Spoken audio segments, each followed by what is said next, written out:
Ano ang tawag sa papel na binibigay bilang katunayan na ikaw ay nakapagtapos ng kolehiyo? Tommy! Certificate.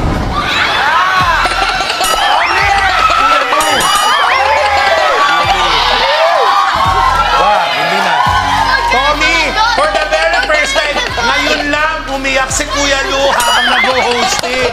Medyo nasusuka ako. Grabe. Kumuha. Teka, kukuha ako ng balde na may tubig. Ay, alam ko na. Ay, nako, may nagawa ba ako? Bakit? Alam mo, magkiyapo kaya tayo minsan. Certificate is wrong.